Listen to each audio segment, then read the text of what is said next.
Our first viewer has some information and then a question. My husband has a habit of telling me that our problems would be resolved if I made more money. I agree, we could use more income, and I'm looking at how to do that. The problem I have is that he makes unilateral decisions about money, and every time I become adapted to the new system that he decides on, or rules or concepts, he changes it unilaterally. They are things that we come up with together. When I express my frustration or outrage, he blames me and says that he has to do this so we can survive. We're not broke, nor are we poor. He recently changed bank accounts and just let me find out when I went online. I was flabbergasted. His explanation was that he wanted to force the issue so that we had to deal with money differently.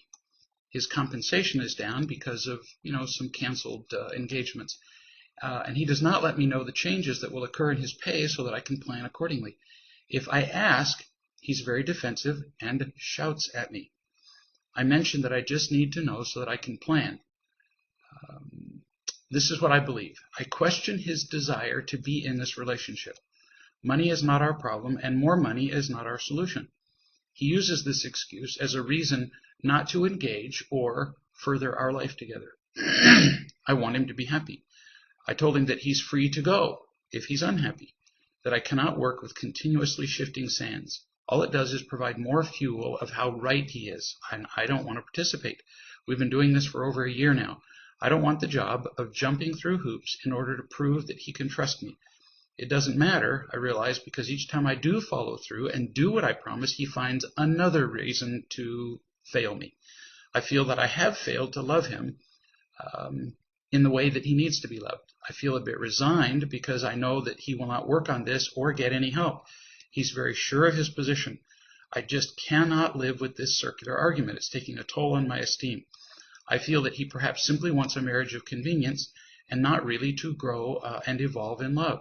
I think I've answered my own concern, but I guess it wouldn't hurt to get your viewpoint.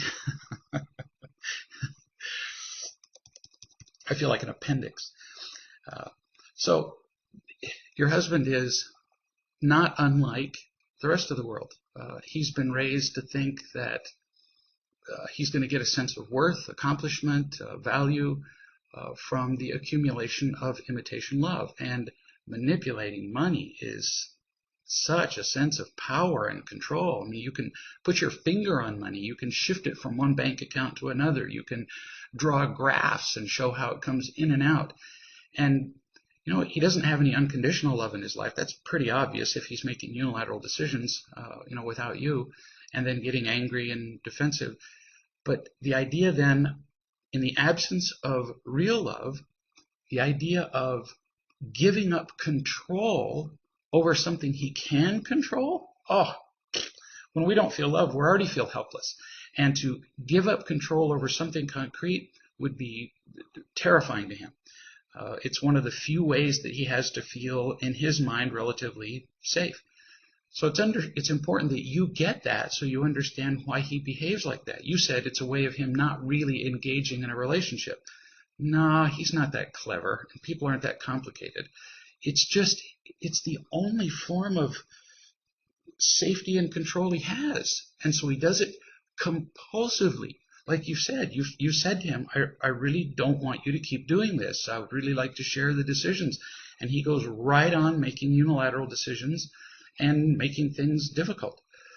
So it's almost like he just can't stop himself. It's like an addiction, just like the addictions to all the other forms of imitation love. So nothing particularly new here. So is there any chance of him learning to live differently? Maybe, maybe not. But at least you can introduce him to that possibility. You could, for example, the first step is you feeling more unconditionally loved yourself. And so talking about, you mentioned that you haven't been able to love him as he needs. Talk to some people and tell them about the mistakes that you're making in the relationship. Getting irritated at him. Like you said, you voice outrage at him. Well, when somebody is addicted to control and safety, and then you become angry at them, He's going to fight you and resist you and tell you he's right till he's dead. And then, of course, you're both screwed. So he can only be approached in a gentle, loving way, which is not to say that you can't be very firm. We'll get to that in a second.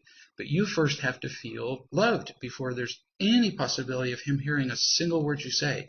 So you practice understanding him. You practice telling the truth about yourself to others to where you feel more filled up. And then you love him better.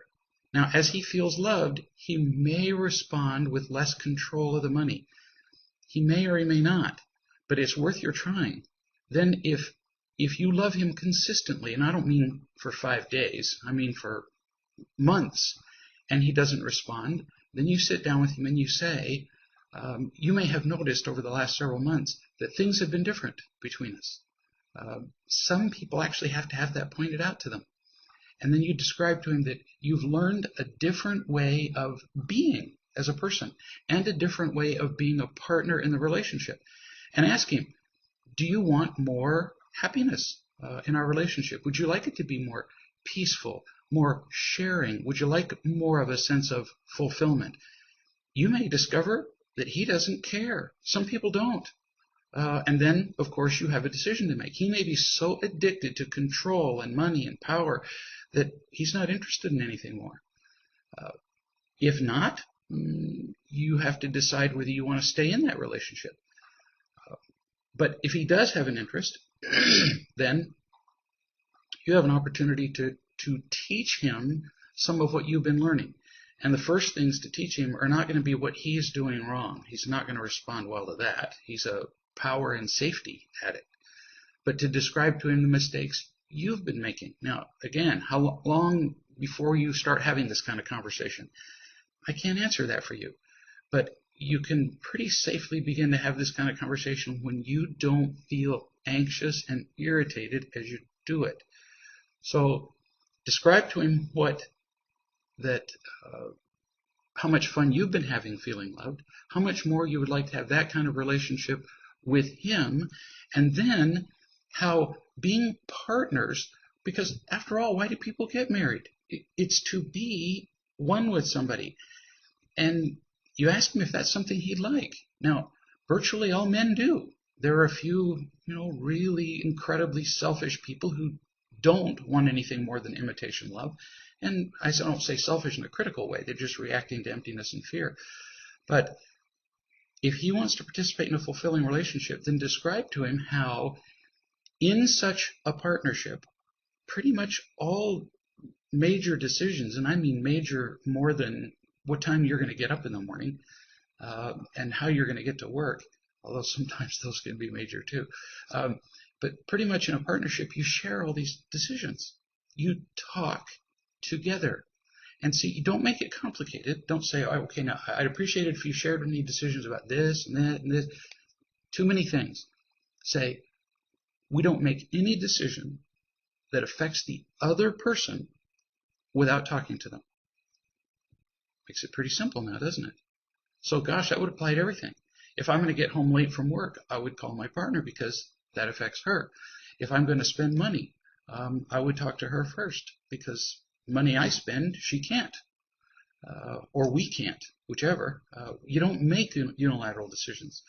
And then you ask him if that's something that he would like to move toward. Gradually, whatever rate he's capable of. But the two of you are going to have to talk about this. And that doesn't mean just him being right and you being outraged at him. That's not a conversation. It's the kind of conversation I just described to you. And that can be, wow, so much fun.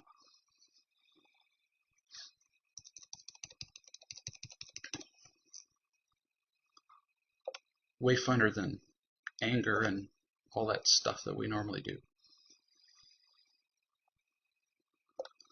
Here's somebody who says, I'm married to a professional man who is offering supervision to a woman from Russia who requires a supervisor to help her do her work in the United States. In other words, she's moved from Russia to here and she can't act as a professional without some kind of supervisory guidance for probably a specified period of time, I'm guessing. Then you continue. I believe he is faithful to me. and I am having difficulty with this situation. Brief comment, but usually if somebody says, I believe he's being faithful to me, you wouldn't say that if you were certain. So you probably have some doubts about it, especially when you then say, I'm having difficulty with it. He's told me on numerous occasions that he wants to exit this supervisory role. Initially, she was even hoping that he would agree to teach in Russia so that she could go along and see her family on a regular basis, but he told her no. She's not an ethical person. She triangulates, she talks about her clients to others, and has lied to me on several occasions. I learned that she manipulated me to support my husband to even be in this situation in the first place, where he'd supervise her. He tells me that the more he says no to her requests, the harder she tries. He says he wants to end the role because she's just too difficult, but then he backs away. For example, because recently she lost her husband and he didn't want to add to her burden. Recently she intruded into our personal life, which was the last straw for me. I told my husband how crazy she is, and he says that he also needs the money that he gets because of their professional association. Even though he agrees with me about what she's like. He could easily replace what he gets in money from her, though, with just a single client, so that's not a big factor. But then he mentioned that he felt legally bound to continue, and I found out that all he has to do is give her a 30-day notice. And then you continued saying you don't like this woman, she's unethical, and so on. And then you continue that there's probably something that you need to learn from this. So it sounds very like, from your description, it's brief, but that your husband is one of those people who is really torn by the idea of hurting anybody. So he's one of many varieties of people pleaser. And the idea of just cutting her off, even though the association isn't working for him, he feels like he would be responsible for her pain. And she would almost certainly be inconvenienced and blame him for her pain. As you described, she lost a husband and now he feels obligated. Well, if it's a terrible position for him, and you need to see that you're going to be there. And so he sort of takes you for granted. It's like, well, you've made a commitment to stay with him. So even if this bothers you to some extent, well, he knows you're going to stay there. You anguish a little bit, but yet you also support him in it. But this woman, she would just erupt with disapproval if he were to cut her off. And so he goes for the lesser of two evils, the lesser of two pains. And he just puts up with her. So helpful for you to get it. And it will be very helpful to him if you ask him to describe how difficult this situation is for him. Instead of telling him what you want, which is kind of our tendency, isn't it? When we want something, we say, now, I think you should do this. People don't respond well to that. Now he just feels pushed between the two of you. Have him describe to you how difficult it is, how hard it would be for him to stop the association, and for what reasons. So ask him, what would happen if you were to withdraw from that relationship and give her a 30-day notice? And then listen to his pain. When he says, I'd hurt her. Yeah, it probably would hurt her for a time. It'd probably be very uncomfortable, and you would feel blamed, and you'd feel guilty, wouldn't you? You have to listen before you can voice an opinion. So completely listen to him where he feels like you really get it. And then either on the same occasion or possibly another day to separate the two events, then tell him, I understand your pain. And it's just as uncomfortable to me. I feel uncomfortable having you around this woman who is using you, and here are my concerns. I'm concerned that she might blank. I'm concerned that she thinks that, that she can manipulate you with her affection, praise, whatever. And it concerns me that it might give her the wrong idea, that she might assume that there's a relationship that there isn't. And so I'm just asking you to consider how I feel in this. And then periodically talk to him again about how you feel. Not to push him into doing something, because if you push him, he's not going to respond well to that. Just help him to understand where you're coming from after listening to where he is. Now, then you continued. This was a second communication. The first one was what I just read, but then you said, I have to tell you what has progressed. This was like a week later, I think. It's amazing. As you can probably imagine, I've been in some kind of turmoil over this, and I talked with some close friends, and I was heard, but nonetheless, I felt loved. As I came through that, I felt more detached and far less need to get him to change. Very important thing that you've observed. The more loved we feel, the less desperation we feel, and the less urgency to get other people to give us what we want. When we're empty, we are convinced that the thing we want is the only thing that will make us happy, and so we push for it. When we feel loved enough, we see that it's just a preference, and we don't necessarily have to have it. So you went on here about how you didn't try to change him, and that you really listened to him, which is interesting because that's what I was just describing to you. So you came up with this solution on your own. And the outcome of your actually listening to him was that he apologized to you for being thoughtless. He said it meant a lot for him to be heard, and he derived his own lessons and conclusions from the situation. So you learned a powerful principle that most people don't learn for a very long time. And that is that when we push people to do what we want, it just doesn't usually go very well. Whereas when we listen to them, tell them how we feel, help them work through the consequences of making the decision one way or another, very often people end up making the right choice.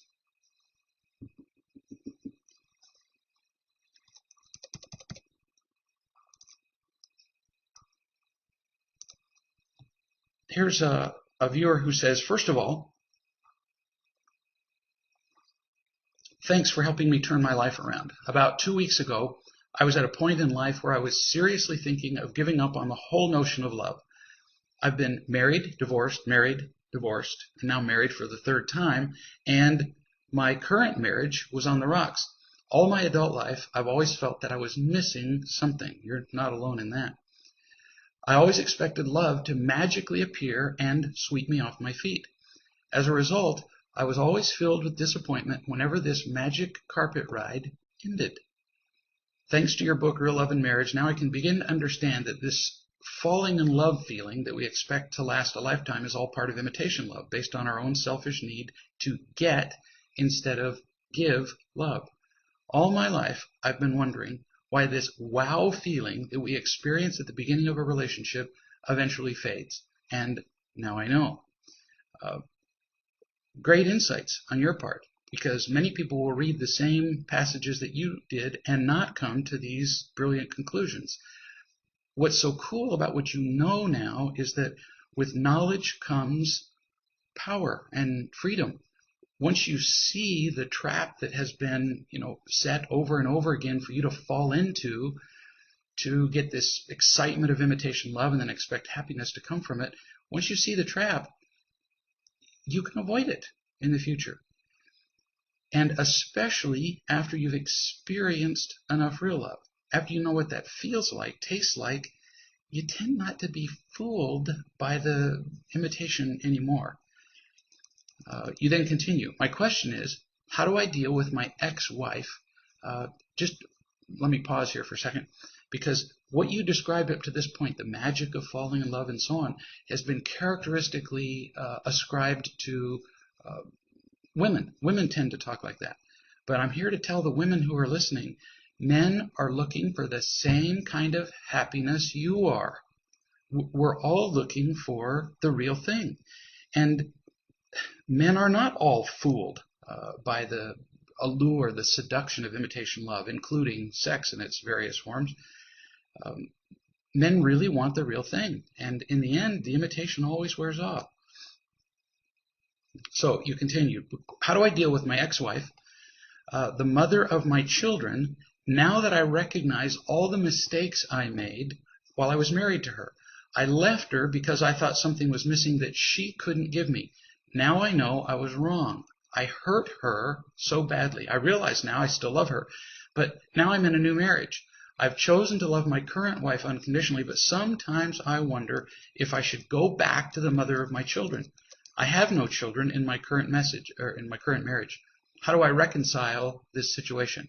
Well, honey, you look back at your mistakes and you go, whoa, that was really stupid. I made a lot of dumb mistakes.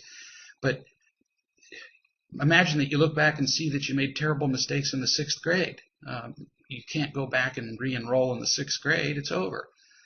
Same is true with your marriage to your former wife who's the mother of your children. Now, it's really tempting there because you think, wow, if I were to go back to her, maybe I can make up for the pain that I have caused and may yet still cause my children.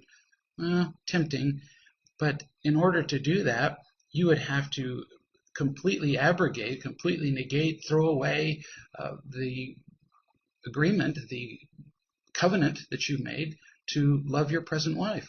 You're in a new period of time now. So the key is the word, or actually it's a word fragment, ex, in ex-wife. She was your wife, yeah, and at some point you want to tell her about what you're learning here. That would be wonderful, because when people split up, they're very often torn by this. What did I do wrong? What could I have done differently? And you could help her a lot by saying, here's what I did wrong. I wasn't loving to you. I wasn't supportive. I didn't listen. I didn't blah, blah, blah, blah. And as you tell her all that, that could be just a great source of understanding and healing for her. I would recommend that you not do that until you're more grounded in unconditional love and feel more peaceful and calm about this. If you're feeling guilt, like I need to go back to her, you will not conduct this conversation with your ex-wife well. And you also need to do it with the complete agreement of your present wife. Don't do anything that's going to badly affect your present relationship. It isn't worth it, or you're going to be pretty much creating the same problem you had in your former marriage. So tempting to fall into, an old trap, but you can avoid it with understanding and feeling more loved. Your present wife will be very grateful for what you've learned. I'm sure she is already.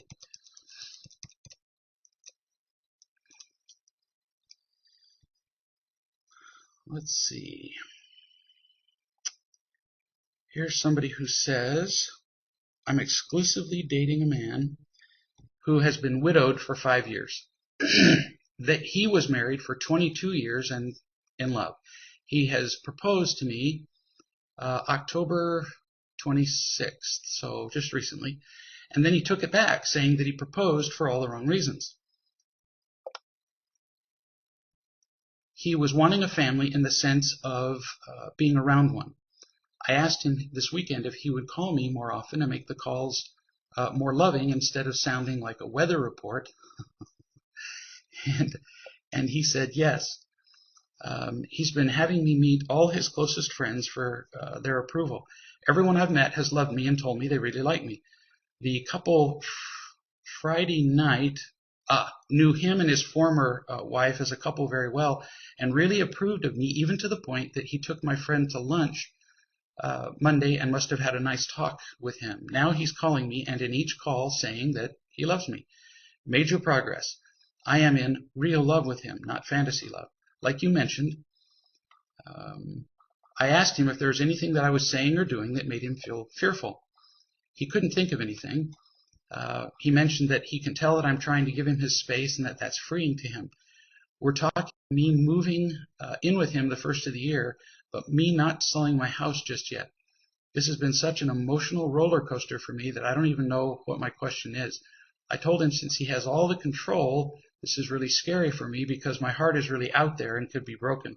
He's a good, solid person, and I don't think that will happen. He says he's just scared. He said his deceased wife told him that she wanted him to be happy, and I asked if he felt guilty about being so happy, and he says no, and that he's ready now. So, what I'm hearing you say is that there's still a fair bit of uncertainty here. this guy is still nervous about marrying you. He's still kind of trying to figure out what love is, and you're still trying to kind of convince him this is the right thing to do. It just doesn't sound very certain. So obviously you can do anything you want to, but you would just hate it if you married this guy and then discovered that he's not capable of emotional intimacy.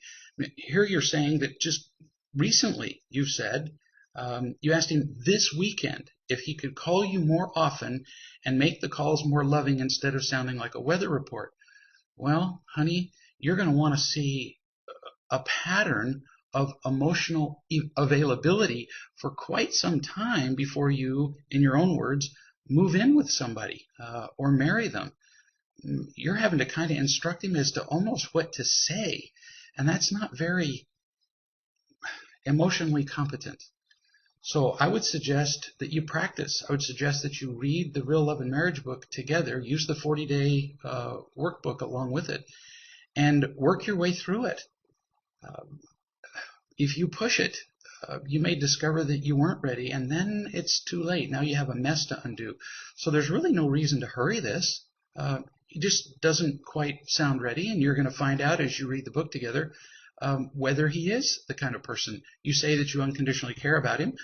I believe you. No reason not to. But it doesn't sound like he's very emotionally available to you. And boy, I'd check that out pretty thoroughly.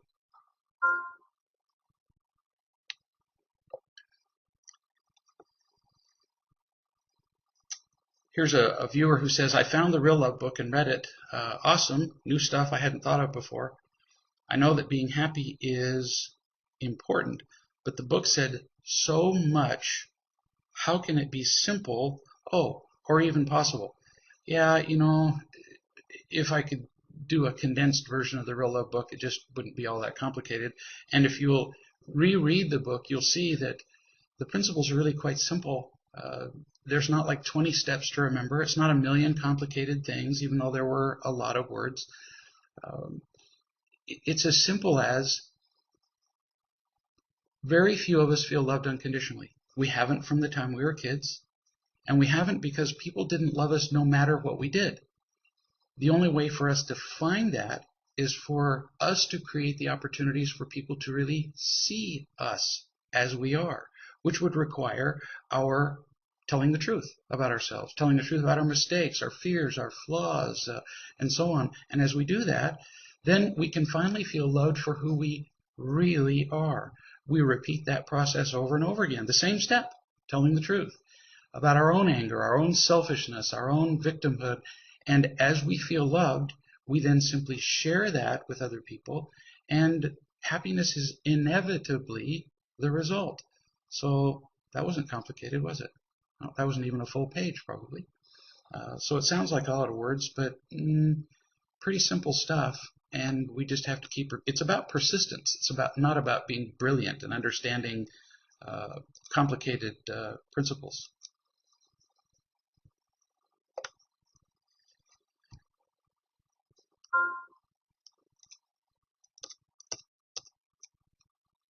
Here's a viewer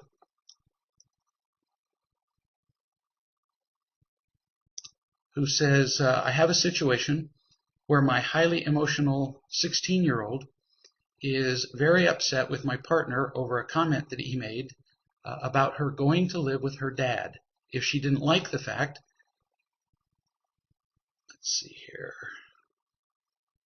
if she didn't like the fact that we won't let her stay in the house on her own overnight. So apparently this 16-year-old kid wanted to be by herself in the house overnight. You said no, she didn't like it, and your partner said, well, if she doesn't like it, she can just go live with her dad. I get it. Not very kind, but yeah, I get why he would say that. The comment that he made came in a text that wasn't meant for her, the girl, and she feels very hurt by it. When I have listened to her, I find it hard to just say okay, and she feels that I'm siding with him. I haven't spoken to him yet because basically I want it to blow over and everyone keep my little world happy. I understand. Gutless, but I understand. Yes, I'm being a coward. Well, there, you said it yourself. I'm running and I'm wanting everybody to like me because I'm not taking sides, looking for people's approval, and basically being completely ineffectual. So please help me because I feel like I'm drowning. So it gets so uncomplicated when we remember the simple principles. All you have to do is tell the truth. So you tell the truth about her, to the 16-year-old. You also tell the truth about your partner to the 16-year-old. And see, now we're not taking sides. You're not saying who's right and who's wrong. You're just describing the situation. So to the 16-year-old, you would say, so you remember you asked if you could stay the night by yourself, and we decided no. And then you say to her whatever her behavior was, but it must have been some kind of unpleasant reaction, or your partner wouldn't have reacted the way he did. So you say to her, so do you remember how you pitched a little fit and you complained and you moaned? So think about this. By your pitching a fit and complaining and moaning, were you thinking about everybody else, or were you just thinking about yourself? You were thinking only about the consequences of what you wanted. You weren't thinking about the consequences to everybody else. So by your pitching a little fit, asking is fine, but then pitching a fit after the decision's made was selfish on your part. That's all. Notice, no tone, no, it was selfish. No, just it was selfish. Now, when you're talking to me, now, mind you, I'm being you talking to the daughter. So when you're talking to me and I pitch a little fit and I'm thinking only about myself, do you like it? Of course not. And I've done that. There have been times that you said something I didn't like and I pitched my own little fit. You didn't like it. None of us like it when the other person we're talking to becomes selfish and focused on themselves, because we often don't know what to do. We feel then responsible for their pain. We feel guilty. We feel manipulated. We don't like it. And that's how my partner felt when you pitched your little fit. Apparently it's not her dad. So that's what my partner felt. So you pitched your little fit and he didn't like it. He didn't know what to do. And so rather than sit and just talk to you calmly and explain again why it was that you couldn't, spend the night here by yourself, he reacted to protect himself. So he became short. He became inconsiderate of you and just said, well, you want to go live with your dad? Go ahead. It was the only thing he could think of to say. And no, that wasn't very kind either. So you were selfish. He responded with selfishness, which was not right. But now you understand how it went. He wasn't trying to hurt you. So if you now choose to be all hurt over it, well, that's kind of silly. If somebody's drowning in the water and you go in to even get near them, they're going to pull you under the water. And that's what he did with you. It wasn't about you. It was about his own emptiness and not knowing what to do.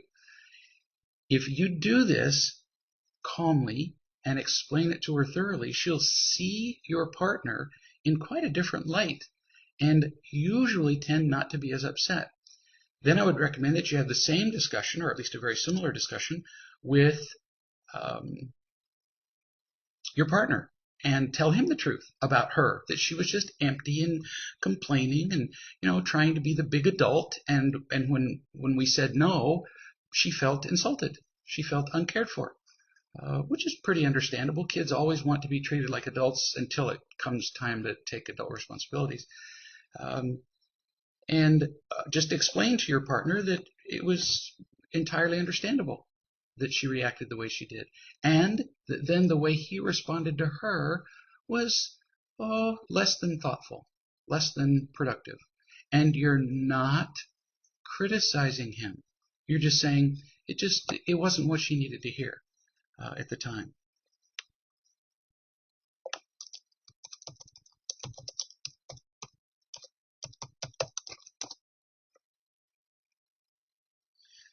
So we're going to, we've had some technical difficulties apparently tonight, and it quit broadcasting several minutes ago. So we're going to cut this a little bit shorter than usual and come back next Tuesday and hope that the broadcast is up and working again. In the meantime, excellent questions, and I look forward to seeing you next Tuesday. And remember that it's always about real love. See you next week.